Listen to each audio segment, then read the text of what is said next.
अगले साल होने वाले विधानसभा चुनाव को लेकर बीजेपी ने तैयारियां तेज कर दी और इसी के तहत पार्टी के राष्ट्रीय अध्यक्ष जेपी नड्डा आज यूपी के 2 दिवसीय दौरे पर पहुंचने वाले हैं। जेपी नड्डा प्रदेश के सभी मोर्चा के अध्यक्षों से मुलाकात करेंगे और चुनावी रणनीति पर मंथन करेंगे। आज राजधानी लखनऊ में, कल आगरा में पार्टी के कई कार्यक्रमों और संगठन संबंधी बैठकों में शामिल होंगे। आज लखनऊ के इंदिरा गांधी प्रतिष्ठान में पार्टी के नवनिर्वाचित जिला पंचायत अध्यक्ष और ब्लॉक प्रमुखों के सम्मेलन को संबोधित भी करने वाले हैं। जेपी नड्डा 403 विधानसभा क्षेत्रों के प्रभारियों की बैठक को भी संबोधित करेंगे। पार्टी के प्रदेश मुख्यालय में संगठनात्मक बैठकों में पदाधिकारियों और अन्य प्रमुख नेताओं को संबोधित करेंगे। कल लखनऊ से आगरा जाएंगे और पार्टी द्वारा आयोजित डॉक्टरों के सम्मेलनों को संबोधित करेंगे और फिर दिल्ली रवाना हो जाएंगे। जेपी नड्डा कुछ मंत्रियों से अलग से भी मुलाकात कर सकते हैं। तो 2 दिवसीय दौरा होगा जेपी नड्डा का। आज 11 बजे तकरीबन समय बताया गया जब वो लखनऊ पहुंचेंगे। बीजेपी अध्यक्ष जेपी नड्डा का ये 2 दिवसीय दौरा, और ये बता दें आपको संबोधन भी इस बीच वो करने वाले हैं। कोरोना वॉरियर्स के सम्मेलन को संबोधित करेंगे। इसके अलावा बीजेपी अध्यक्ष कल भी यहीं रुकेंगे, यानी कि 2 दिन आज उनका ये दौरा होगा। और जो समय बताया गया तकरीबन 11 बजे वो बताया गया है। विशाल इस वक्त हमारे साथ ज्यादा जानकारी के साथ जुड़ चुके हैं। विशाल, 2 दिवसीय दौरा बीजेपी अध्यक्ष का यहाँ पर, जाहिर है 2022 जो है उसकी तैयारियां शुरू हो चुकी है और इसीलिए दौरों का सिलसिला जो है वो अब हम देख भी रहे हैं लगातार। अब जेपी नड्डा भी पहुंच रहे हैं यहाँ पर। 2 दिवसीय जो दौरा है इसको लेकर क्या जानकारी?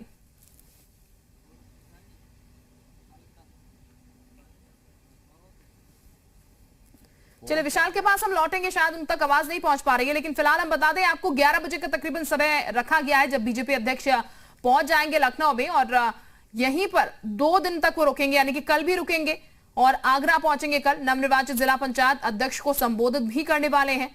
तमाम ये जो कार्यक्रम है उनके मकसद जो है 2022 है, टारगेट जो है, लक्ष्य जो है वो 2022 का है, क्योंकि किसी भी तरीके से 2022 को भेदना है, ज्यादा से ज्यादा सीटें जो हैं वो हासिल करनी है। विशाल हमारे साथ ज्यादा जानकारी के साथ जुड़ चुके हैं। विशाल, 11 बजे का समय तकरीबन बताया गया है आने का। 2 दिवसीय दौरा है, 2022 लक्ष्य है सीधे तौर पर। ये जो 2 दिवसीय दौरा है इस बीच क्या कुछ रहने वाला है? देखिए, जेपी नड्डा करीब 11 बजे लखनऊ पहुंचेंगे और यूपी विधानसभा 2022 के लिहाज से ये दौरा बहुत ज़्यादा महत्वपूर्ण है। सबसे पहले लखनऊ के इंदिरा गांधी प्रतिष्ठान में जो बूथ सम्मेलन है, इसके साथ साथ जो विधान प्रभारी हैं उनको संबोधित करेंगे जेपी नड्डा। उसके बाद करीब 4 बजे पार्टी कार्यालय पर मंत्रियों के साथ बैठक करेंगे। इसके साथ साथ पदाधिकारियों के साथ बैठक करेंगे और मंत्री जितने भी हैं वो अपना रिपोर्ट कार्ड भी सामने पेश करेंगे। चूँकि पिछले दिनों जब बैठक हुई थी तो BL संतोष ने तमाम मंत्रियों को कामकाज का एक फीडबैक लेने के लिए कहा था। इसके साथ साथ तमाम जगहों पर प्रवास करने के लिए कहा था। तो उन सब चीज़ों का फीडबैक जो है वो जेपी नड्डा लेंगे। इसके बाद कोर कमेटी की बैठक भी होगी। चूँकि 2022 के विधानसभा चुनाव में क्या कुछ रणनीति रहेगी, इसके साथ साथ विधायकों के टिकट का पैमाना क्या रहेगा, ये कोर कमेटी की बैठक में भी चर्चा का विषय रहेगा। और उसके बाद कल लखनऊ से ही आगरा के लिए रवाना हो जाएंगे जेपी नड्डा। कल आगरा में भी एक सम्मेलन है जहां पर वो संबोधित करेंगे। तो फिलहाल 2 दिन का उत्तर प्रदेश का दौरा है, जिसमें पहले दिन वो लखनऊ रहेंगे और अभी आज 11 बजे के आसपास लखनऊ पहुंचेंगे। लखनऊ एयरपोर्ट। बिल्कुल विशाल, आप नजर बनाए रखिएगा, लगातार आपसे अपडेट इसको लेकर लेते रहेंगे। बहरहाल आप बने रहिए हमारे साथ, वापस मैं आपके पास लौटूंगी। अब आगे बढ़ते हैं अगली खबर की तरफ। मिशन 2022 की तैयारियों में सपा भी जुटी हुई है। आज यूपी में मंडल दिवस मनाएगी पार्टी। मंडल कमीशन की सिफारिशों को लागू करने के लिए ज्ञापन सौंपा जाएगा। राष्ट्रपति को संबोधित 7 सूत्रीय ज्ञापन ये होने वाला है। जिलाधिकारी के माध्यम से ये ज्ञापन सौंपा जाएगा। सपा अध्यक्ष अखिलेश यादव प्रेस कॉन्फ्रेंस करेंगे। प्रदेश के कई महत्वपूर्ण नेताओं को सपा की सदस्यता भी दिलवाएंगे। विशाल हमारे साथ ज्यादा जानकारी के साथ बने हुए हैं। विशाल, सपा की बात की जाए तो सपा भी पूरी तैयारी में 2022 को लेकर जुट चुकी है। मंडल दिवस आज मनाने जा रही है सपा। देखिए, बिल्कुल आज अखिलेश यादव के निर्देश पर पूरे उत्तर प्रदेश में सपा मंडल दिवस मना रही है और ज्ञापन जो है वो जिला अधिकारी के माध्यम से सौंपा जाएगा। और आज अखिलेश यादव भी लखनऊ में प्रेस कॉन्फ्रेंस करेंगे और प्रेस कॉन्फ्रेंस करके तमाम जो अलग अलग दल के नेता हैं उनको सपा में शामिल कराएंगे। और 12:30 बजे का समय जो है वो तय किया गया है प्रेस कॉन्फ्रेंस का। इसके साथ साथ पूरे उत्तर प्रदेश में मंडल दिवस बनाने के निर्देश हैं वो राष्ट्रीय अध्यक्ष समाजवादी पार्टी की तरफ से दे दिए गए हैं और फिलहाल हर जिले में जिलाधिकारी के माध्यम से ज्ञापन सौंपने का कार्यक्रम सपा का तय हुआ है। बिल्कुल विशाल, बने रहिए हमारे साथ, वापस मैं लौटती हूँ आपके पास। बहरहाल अगली खबर की ओर बढ़ते हैं। लखनऊ से खबर, सूत्रों के हवाले से जो खबर मिली उसके मुताबिक घुसपैठियों की मदद करने वाले एटीएस के निशाने पर आ गए हैं। घुसपैठियों के सरकारी दस्तावेज बनवाने में मदद करते थे। म्यांमार, बांग्लादेश से घुसपैठिए आते थे। कई जिलों में ऐसे लोगों को चिन्हित किया जा रहा है। एटीएस की रिपोर्ट पर कार्रवाई हो रही है। मददगारों में सरकारी कर्मचारियों से लेकर स्थानीय जनप्रतिनिधि तक शामिल बताए गए हैं। इसमें बांग्लादेश, म्यांमार के रोहिंग्या यूपी के कई जिलों में रह रहे हैं। विशाल हमारे साथ ज्यादा जानकारी के साथ जुड़ चुके हैं। विशाल, घुसपैठिए कहां से आए, किस तरीके से आ जाते हैं? फर्जी अपने सर्टिफिकेट बनाकर, ये बार बार सवाल बना रहता है, लेकिन जो मददगार बनते हैं लोगों के, अब उनकी खैर नहीं है। देखिए, बिल्कुल निश्चित तौर पर यूपी एटीएस लगातार उस जड़ तक पहुंचने रही है जहां से इसकी शुरुआत हो रही है, या कहा जाए कि जहां से इनकी मदद हो रही है, क्योंकि वो एक मेन पॉइंट होगा और अगर उसको चिन्हित कर लिया जाएगा तो जाहिर सी बात है कि एक बड़ी कामयाबी यूपी एटीएस के हाथ में लगेगी। कई टिप ऑफ मिले हैं जो गिरफ्तार हुए हैं हाल के दिनों में उनसे, और उसी के आधार पर यूपी एटीएस जो है वो अब उन इलाकों के जो जनप्रतिनिधि हैं, इसके साथ साथ जो अधिकारी हैं जो बाकायदा इन बांग्लादेशियों के पासपोर्ट बनवा रहे हैं, इसके साथ साथ इनका जो आधार कार्ड है, पहचान पत्र है, वो बनवाया जा रहा है। तो इन सब अधिकारियों के खिलाफ यूपी एटीएस एक बड़ी कार्रवाई करने की तैयारी कर रही है और यूपी एटीएस की रडार पर कई ऐसे अधिकारी भी आए हैं। इसके साथ साथ कई ऐसे जनप्रतिनिधि हैं जो इन लोग को अपने लेटर हेड पर लिख कर दे देते हैं कि ये यहाँ के स्थानीय निवासी हैं, और जिससे इनका आधार कार्ड या तमाम राशन कार्ड बहुत आराम से बन जाता है। तो उन लोगों को भी चिन्हित करने की कार्रवाई चल रही है। और इसके साथ साथ चूंकि अब जिस तरह से ये मामला सामने निकल के आया है कि अब त्रिपुरा बॉर्डर से भी उत्तर प्रदेश में घुसपैठ करने की लगातार कवायद की जा रही है, मानव तस्करी से भी इनके तार जुड़ गए हैं। तो इन्हीं सब चीज़ों को लेकर यूपी एटीएस अब अपनी जांच तेज कर चुकी है और इसी कड़ी में यूपी एटीएस अब उन लोगों तक पहुंचेगी जो इनकी मदद करते हैं, खास तौर से जो अधिकारी होंगे और इसके साथ साथ जो जनप्रतिनिधि होंगे, जो स्थानीय और जो इनको बाकायदा मदद करने के लिए या तो पैसा लेते होंगे या अपने वोट परसेंट बढ़ाने के लिए, अपने स्थानीय जो लोगों को जो है तादाद उनकी बढ़ाने के लिए इस तरह की मदद करते हैं। तो इन सब चीज़ों को लेकर फिलहाल यूपी एटीएस अपनी जांच कर रही है। जी, बहुत शुक्रिया आपका विशाल तमाम जानकारी देने के लिए। अब आगे बढ़ते हैं। अब वो दिन दूर नहीं जब देश में छोटे बच्चे चीन के खिलौनों के बजाय नोएडा में बनाए गए खिलौनों से खेलते नजर आएंगे। देश के तमाम बड़े उद्योगपतियों के नोएडा में खिलौना बनाने की फैक्ट्री लगाने की पहल करने से यह बदलाव हो रहा है। मुख्यमंत्री योगी आदित्यनाथ ने खिलौना उद्योग को बढ़ावा देने के लिए नोएडा के सेक्टर 33 में टॉय पार्क का निर्माण करवाया है। इस टॉय पार्क में खिलौना बनाने की फैक्ट्री लगाने के लिए 134 उद्योगपतियों ने भूखंड लिया है। ये 134 उद्योगपति 410 करोड़ से ज्यादा रुपए का निवेश कर जल्दी ही टॉय पार्क में अपनी फैक्ट्रियां स्थापित करने वाले हैं। इन खिलौना कंपनियों में 6157 लोगों को स्थायी रोजगार मिलेगा। टॉय पार्क में जमीन लेने वाले देश की प्रमुख कंपनियों में Funzoo toys India, Funrise toys, LLP super shoes, Ayush toy marketing, Sunlord apparels, इसके अलावा भारत प्लास्टिक, जय श्री कृष्णा, गणपति क्रिएशन और RSS ट्रेडर्स प्रमुख हैं।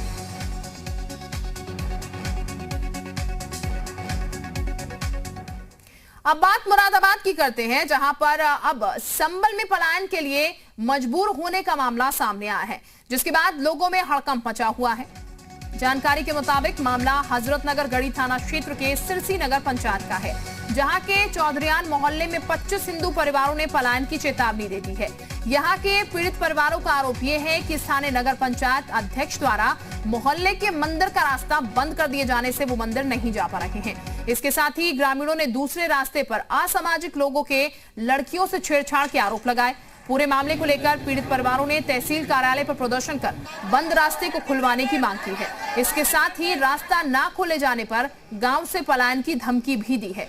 वहीं पूरे मामले में तहसीलदार ने जांच कर कार्रवाई करने का भरोसा दिलाया है।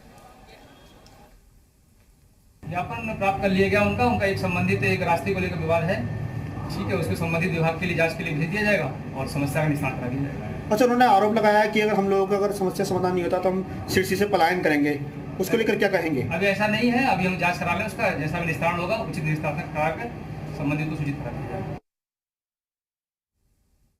ये SDM कार्यालय में प्रदर्शन किया है रास्ता देने को लेकर के, क्या मामला है पूरा और कहाँ का है? रास्ता चाहिए चौधरियान मोहल्ले का, मंदिर पर जाने का, कॉलेज जाने का लड़कियों की। कहाँ पे चौधरियान, कहाँ पर मोहल्ला है? चौधरियान ये मंदिर के सामने का, सिरसी में। सिरसी में। तो अगर रास्ता नहीं मिलेगा तो फिर तो रास्ता नहीं मिला तो हमें कितनी परेशानी है। लड़कियाँ जाएंगी जंगल में होकर जाएंगी, कॉलेज जाएंगी। आप ये बताइए, कोई घटना उनके साथ में होगी तो कौन भुगतेगा उसे, आप बताइए। स्कूल जाती हैं लड़कियाँ तो किधर होके जाएंगी वो ना, फिर सिरसी छोड़ के जाएंगे। फिर रास्ता किसने बंद किया है? चेयरमैन साहब ने। और रास्ता नहीं मिला तो सिरसी छोड़ देंगे आप लोग? अधिकारियों से बात हुई थी, एसडीएम साहब ने आश्वासन दिया था हमें कि हम जो है ईओ से बात करके हम बोल देंगे आपसे, लेकिन एसडीएम साहब ने कोई जवाब नहीं दिया अभी तक। अगर रास्ता आपको नहीं मिलता है तो फिर आप क्या करेंगे? तो रास्ता नहीं अगर मिलता है तो फिर हम पलायन को मजबूर हो जाएंगे। संबल मामले पर डिप्टी सीएम केशव प्रसाद मौर्य ने कहा कि किसी को भी पलायन नहीं करने दिया जाएगा। उन्होंने कहा कि यूपी में कानून का राज है। वहीं डिप्टी सीएम दिनेश शर्मा ने कहा कि संबल मामले में कार्रवाई की जाएगी, किसी भी तरह की साजिश को कामयाब नहीं होने दिया जाएगा। कोई ऐसी शिकायत होगी तो उसे देख लेंगे, किसी को पलायन नहीं करना पड़ेगा और कोई पलायन करने के लिए विवश नहीं कर सकता। उत्तर प्रदेश में अब किसी का आतंक नहीं चलने वाला है, और अगर कोई किसी का उत्पीड़न करता है तो उसका स्थान अब यहाँ पे नहीं है, जेल में है। तो इसलिए इससे बिल्कुल आप चिंता मत करिए, कहीं भी किसी का उत्पीड़न होगा तो सरकार नियम के अनुसार कार्रवाई करेगी। उधर मुजफ्फरनगर में जबरन धर्म परिवर्तन कर मुस्लिम बना 2 शख्स ने घर वापसी कर ली है। हिंदू जागरण मंच ने दोनों का विधि विधान से शुद्धिकरण करवाया, धर्म परिवर्तन नहीं करने का संकल्प दिलाया। इस मौके पर विश्व हिंदू परिषद, बजरंग दल और बीजेपी कार्यकर्ता मौजूद रहे। ये बताया जा रहा है कि खतौली निवासी सौरभ को पैसे का लालच देकर 2014 में जबरन धर्म परिवर्तन करवाया और नाम बदलकर मोहम्मद असद रखा गया।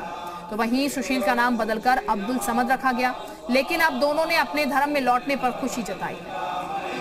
बस असल में कुछ लोगों ने मुझे बहलाया था, मुझे टॉर्चर भी किया गया था इसके लिए। किस तरह का टॉर्चर? बस टॉर्चर क्या मतलब, कुछ लोग ऐसे होते हैं कि परेशान करते हैं एक दूसरे को, और इन्हीं लोगों का वही मामला है। ये लोगों केवल परेशान करते हैं, इनकी अपनी सोच है कि हमें अपनी जनसंख्या बढ़ानी हो, कैसे भी बढ़े। केवल एक जनसंख्या बढ़ाने वाला मामला है, वहाँ और कुछ नहीं है। भ्रमित किया गया, गुमराह किया गया, लालच दिया गया। मेरे से पूछा गया कि आपकी शादी हो गई? मैंने कहा भाई मेरी अभी शादी नहीं हुई है। मेरे को बोला गया कि आप जिस लड़की को भी पसंद करेंगे, जो भी लड़की आपको इस्लाम के अंदर पसंद आएगी, आपका उससे निकाह करा दिया जाएगा। आप जिस रोजगार को कहेंगे आपको वो रोजगार कराया जाएगा। एक छोटे से ब्रेक के लिए रुक रहे हैं।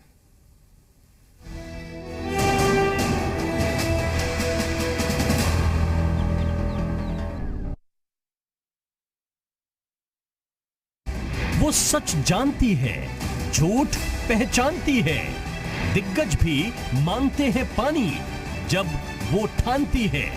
प्रदेश की सबसे बड़ी परीक्षा से पहले तैयार है वो। जी उत्तर प्रदेश उत्तराखंड पर जनता तय करेगी मुद्दे, जमीन से तय होगा एजेंडा, क्योंकि ये पब्लिक का सवाल है। सिर्फ जी उत्तर प्रदेश उत्तराखंड पर।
आगे